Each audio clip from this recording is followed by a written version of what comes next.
Hi అందరికీ నమస్కారం.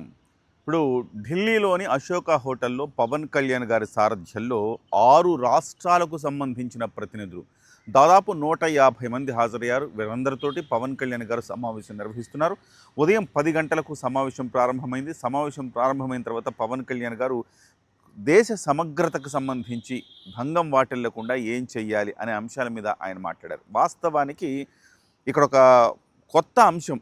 ఎప్పుడు కూడా మనం వందే మాతర గీతము పరిపూర్ణంగా విని ఉండం.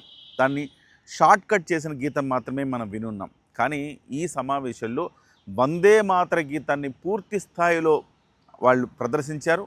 అంటే వందే మాతర గీతం పూర్తి స్థాయిలో వినిపించి దానికి అందరూ లేచి నిలబడ్డారు. అంటే జాతీయ సమగ్రత గురించి ఏ రకమైన చర్యలు తీసుకోవాలి. సో ప్రతి ఒక్కళ్ళను, ప్రతి రాష్ట్రానికి సంబంధించిన ప్రతినిధులను మాట్లాడించడం జరిగింది. ఎవరి భాషలో వాళ్ళు మాట్లాడండి కంఫర్టబుల్గా అని చెప్పేసి పవన్ కళ్యాణ్ గారు చెప్పారు. చాలామందికి అర్థం కాకపోవచ్చు, కానీ భాష కంటే భావం ముఖ్యం. మీ భాషను మేము గౌరవించాలి, మేము అర్థం చేసుకోవాలి, మా భాషను మీరు అర్థం చేసుకోవాలి. ఇది సమైక్యతలో ఇది ప్రధానమైన అంశం అని చెప్పేసి పవన్ కళ్యాణ్ గారు చెప్పారు. చాలా మంచి సంకేతం ఇచ్చారని చెప్పాలి. అందులో మలయాళంలో మాట్లాడారు కొంతమంది, తర్వాత తమిళంలో మాట్లాడారు, కన్నడంలో మాట్లాడారు. వీళ్ళందరూ కూడా పవన్ కళ్యాణ్ గారిని చూసి ఆయన దేశ సమగ్రత కోసం ఆయన చూపిస్తున్న శ్రద్ధ చూసి వీళ్ళందరూ కూడా ఇంప్రెస్ అయ్యారని చెప్పాలి ఒక రకంగా చెప్పాలంటే. సో అదే సమయంలో పవన్ కళ్యాణ్ గారితో పాటుగా నాదెండ్ల మనోహర్ గారు మాట్లాడారు. వీరిద్దరు మాట్లాడిన తర్వాత ఒక బ్రేక్ ఇచ్చారు. బ్రేక్ తర్వాత మళ్ళీ వివిధ రాష్ట్రాల ప్రతినిధులు మాట్లాడుతూ ఉన్నారు. వీటి తర్వాత ఒక 4 తీర్మానాలు చేయబోతున్నారు. ఆ 4 తీర్మానాలు ఏమిటి అనేది సాయంకాలం 4 గంటలకల్లా తెలిసే అవకాశం ఉంది. 4 తీర్మానాలు చేస్తారు. ఆ 4 తీర్మానాల తర్వాత మధ్యాహ్నం 2 గంటలకి మళ్ళీ పవన్ కళ్యాణ్ గారు మాట్లాడతారు. అది లైవ్ టెలికాస్ట్ ఇవ్వబోతా ఉన్నారు. మరి ఆ 4 తీర్మానాలు ఏముండబోతాయి, ఎలాంటి తీర్మానాలు ఉండబోతాయి, పవన్ కళ్యాణ్ గారు ఎలాంటి స్టెప్స్ తీసుకుంటారనేది సర్వత్రా అయితే ఉత్కంఠగా మారిందని చెప్పాలి. అయితే సాయంకాలం 5 గంటల తర్వాత 5 నుంచి 6 గంటల ప్రాంతంలో పవన్ కళ్యాణ్ గారు ఇండియా గేట్ వద్దకు వెళతారు. అక్కడికి వెళ్ళి అక్కడ ఎవరైతే అసూలు బాసిన సైనికులు ఉన్నారో వారికి నివాళులు అర్పించే కార్యక్రమాన్ని చేపడతారు. అంటే ఇవాళ మనం ఇంత పీస్ఫుల్గా ఉన్నామంటే మొదటి ప్రపంచ యుద్ధంలో ఎవరైతే సైనికులు, దాదాపు కొన్ని వేల మంది సైనికులు, మొదటి ప్రపంచ యుద్ధం మనకు సంబంధం లేకపోయినా బ్రిటిష్ సామ్రాజ్యం ఉన్నది. అప్పుడు బ్రిటిష్ వాళ్ళ కోసం భారత సైనికులు ప్రాణత్యాగాలు చేశారు ఆ రోజు.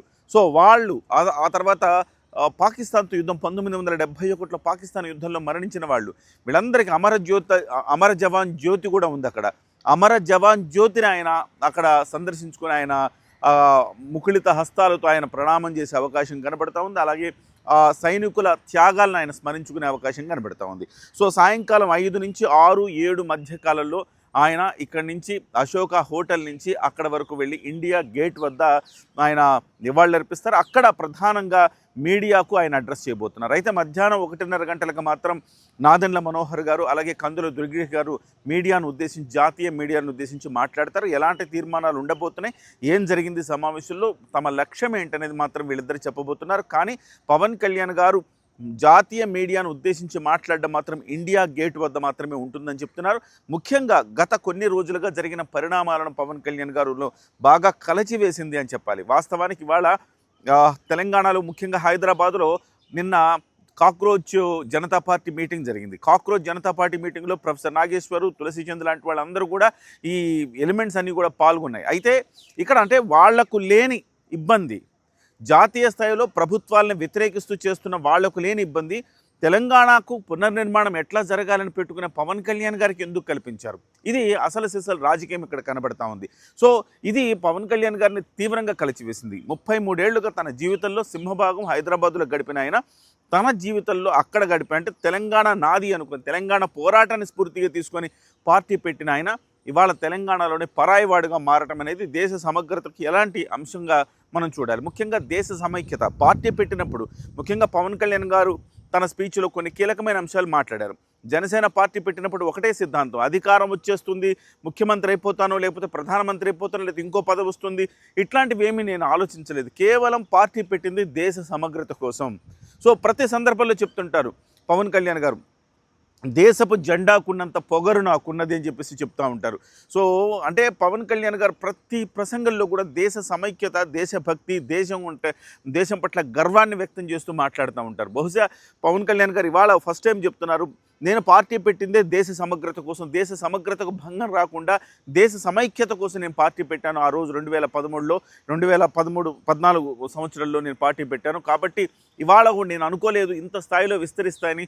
ఇంతమంది 6 రాష్ట్రాల నుంచి తమిళనాడు, కేరళ, పాండిచ్చేరి, కర్ణాటక, ఆంధ్రప్రదేశ్, తెలంగాణ ఇలాగ అన్ని రాష్ట్రాల నుంచి దాదాపు 150 మంది ప్రతినిధులు ఇవాళ వచ్చి ఇలా సమావేశం ఢిల్లీ వేదికగా పెట్టుకుంటామనేది నేను ఎన్నడూ ఊహించలేదు. కానీ దేశ సమగ్రత ప్రమాదంలో పడినప్పుడు ఖచ్చితంగా మనం ముందుకెళ్ళాలి అని చెప్పేసి ఆయన చెప్పారు. ముఖ్యంగా కాక్రోచ్ జనతా పార్టీ గురించి కూడా పవన్ కళ్యాణ్ గారు కీలకమైన వ్యాఖ్యలు చేశారు. చాలా జాగ్రత్తగా ఉండాలి, చిన్నగా దేన్ని చూడకూడదు అన్న అంశాన్ని చెప్పారు. సో చిన్న చిన్న చీమలే ఒక పెద్ద పామును చంపేస్తాయి. సో కాబట్టి సుమతి శతకలు ఉన్న పద్యాన్ని అనుసరించి మంచైనా చెడైనా దేశాన్ని ఖచ్చితంగా ప్రభావితం చేయగలుగుతుంది. ఇవాళ కాక్రోచ్ జనతా పార్టీ అనేది మంచా చెడా అనేది కాదు, కానీ సో ఇలాంటి వాటిని మనం అడ్రస్ చేయాల్సిన అవసరం ఉంది. ముఖ్యంగా జంజీ యూత్ ఇవాళ వాళ్ళకున్న ఫ్రస్ట్రేషన్ని లేకపోతే వాళ్ళకున్న అసంతృప్తిని ఏదో ఒక రూపంలో మంచి వైపున తీసుకోవచ్చు, చెడు వైపున తీసుకోవచ్చు, కానీ మంచి వైపు తీసుకెళ్లాల్సిన బాధ్యత మన మీద ఉన్నది ఒక నాయకులుగా. కాబట్టి జంజీ యువతను నడిపించాల్సిన బాధ్యత ఇవాళ నాయకత్వం తీసుకోవాల్సిన అవసరం ఉంది అన్ని పార్టీలు కూడా. కాబట్టి ఒక మంచి వైపు తీసుకెళ్లాలంటే ఖచ్చితంగా వాళ్ళని అడ్రస్ చేయాలన్న అంశాన్ని ప్రధానంగా పవన్ కళ్యాణ్ గారు ప్రస్తావించారు. సో ఆ తర్వాత పవన్ కళ్యాణ్ గారు ప్రతి ఒక్కళ్ళను పేరు పేరున వాళ్ళ దగ్గరకు వెళ్ళి పలకరించి వాళ్ళతోటి ముచ్చటించారు. చాలా సందర్భాల్లో మనం చాలా ఒక అసంతృప్తి ఉంటుంది. పవన్ కళ్యాణ్ గారితో నేను మాట్లాడాలనుకున్నాను, మాట్లాడలేకపోయాను. పవన్ కళ్యాణ్ గారి సమావేశానికి వెళ్తారు, కానీ పెద్ద పెద్ద నాయకులు కూడా పవన్ కళ్యాణ్ గారితో ఒక్క నిమిషం కూడా మాట్లాడే అవకాశం రాలేదు. కానీ ఇవాళ మాత్రం పవన్ కళ్యాణ్ గారు తన ప్రసంగం మొదటి విడత ప్రసంగం ముగిసిన తర్వాత ప్రతి చోటకి వెళ్ళి పేరు పేరున అందరూ అక్కడే కూర్చున్నప్పుడు ప్రతి ఒక్కళ్ళ దగ్గరికి ఆయనే వెళ్ళి పేరు పేరున పలకరించడం, ఆయన ఈ సమావేశానికి వచ్చినందుకు ధన్యవాదాలు తెలియచేయడం, ఈ రకంగా ఆయన ఒక సద్భావనను ఏర్పాటు చేసి ఒక ప్రయత్నం చేశారు. చాలా సంతృప్తినిచ్చింది. నాయకులందరూ కూడా చాలా సంతృప్తిగా ఉంది అని చెప్పారు. సో 150 మంది మాత్రమే ప్రతినిధులు ఉన్నారు లోపల, కానీ మిగతా దాదాపు 500 మంది ప్రతినిధులు ఈ అశోక హోటల్ చుట్టూ కనపడతా ఉన్నారు. ఎందుకంటే వీళ్ళందరూ కూడా అంటే ఎంపిక చేసి కొంతమందికి మాత్రమే ఇక్కడ ఆహ్వానాలు ఇవ్వడం జరిగింది. మిగతా చాలామంది వచ్చారు, ఇక్కడ సమావేశం జరుగుతోంది, పవన్ కళ్యాణ్ గారు వస్తున్నారన్న ఉద్దేశంతో చాలామంది వచ్చారు, కానీ వాళ్ళందరూ కూడా ప్రవేశం దొరకలేదు. ఏదేమైనా పవన్ కళ్యాణ్ గారు మొదటి హాఫ్ విజయవంతంగా నడిచిందని చెప్పాలి. చాలామంది తమ ఆపేక్షను పవన్ కళ్యాణ్ పట్ల తమకున్న ఆరాధన భావాన్ని, అలాగే పవన్ కళ్యాణ్ గారు ఏపీలో ఎట్లాంటి అభివృద్ధి అయితే చేస్తున్నారో మా జిల్లాల్లో మా రాష్ట్రాల్లో కూడా మాకు అలాంటి అభివృద్ధి కావాలి, సో దేశం కోసం మేము కూడా నిలబడతామన్న ఒక పూనే ఒక ప్రసంగాలు ప్రతి ఒక్కళ్ళు ఇచ్చారు. వాళ్ళ ప్రసంగాలన్నీ కూడా ఆకట్టుకున్నాయని చెప్పాలి. ఏమైనా పవన్ కళ్యాణ్ గారు ఖచ్చితంగా ఈ రాత్రికి ఈ సాయంకాలం ఇండియా గేట్ దగ్గర ఎలాంటి ప్రసంగం చేస్తారో అనేది సర్వత్రా ఉత్కంఠ అయితే నెలకొంది. ఇప్పటివరకు అయితే ఆయన ప్రసంగంలో కేవలం దేశ సమగ్రత గురించి మాత్రమే మాట్లాడారు. ఇంకా తాను తీసుకోబోయే నిర్ణయాలు కావచ్చు, రాజకీయమైన విమర్శలు కావచ్చు ఏమీ లేకుండా కాస్త ప్లెయిన్గానే సాగింది ఇప్పటివరకు అని చెప్పాలి. మరి కాస్త సాయంకాలానికి దీంట్లో మసాలా యాడ్ అవుతుందా లేదా, ఏమన్నా కొన్ని కామెంట్స్ చేస్తారా, అటు కాంగ్రెస్ పార్టీని కావచ్చు లేకపోతే ఇంకొకరిని ఏమైనా కామెంట్స్ చేస్తారా ఏంటి అనేది మాత్రం చూడాలి. ప్రస్తుతం అయితే కాస్త ప్లెయిన్గా అంటే దేశ సమగ్రత, దేశ సమైక్యత అన్న కోణంలోనే ఇవాళ సమావేశం జరిగింది. ఏం చేయాలి, మీ ప్రాంతాల్లో ఒకవేళ సమస్యలు ఉంటే ఆ సమస్యని కేవలం ప్రాంతీయ భావంతో కాకుండా ఎట్లా పరిష్కరించుకోవాలనే అంశాలని మీరందరూ కూడా చెప్తే నేను వినాలనుకుంటున్నానని చెప్పేసి ప్రతి ఒక్కళ్లకు మాట్లాడే అవకాశాన్ని పవన్ కళ్యాణ్ గారు ఇస్తున్నారు. సమావేశం కొనసాగుతూ ఉంది. ఖచ్చితంగా సాయంకాలం 5 తర్వాత 7 మధ్య కాలంలో ఖచ్చితంగా ఇండియా గేట్ వద్దకు పవన్ కళ్యాణ్ గారు రాబోతూ ఉన్నారు. చాలామంది ఇప్పటికే పవన్ కళ్యాణ్ గారు ఎప్పుడు వస్తారా అని చెప్పేసి ఢిల్లీలో ఉన్న తెలుగు వాళ్ళందరూ కూడా ఇండియా గేట్ వద్దకు వచ్చిన పరిస్థితి కనబడుతూ ఉంది. మరి చూద్దాం సాయంకాలం పవన్ కళ్యాణ్ గారు ఏం మాట్లాడతారు.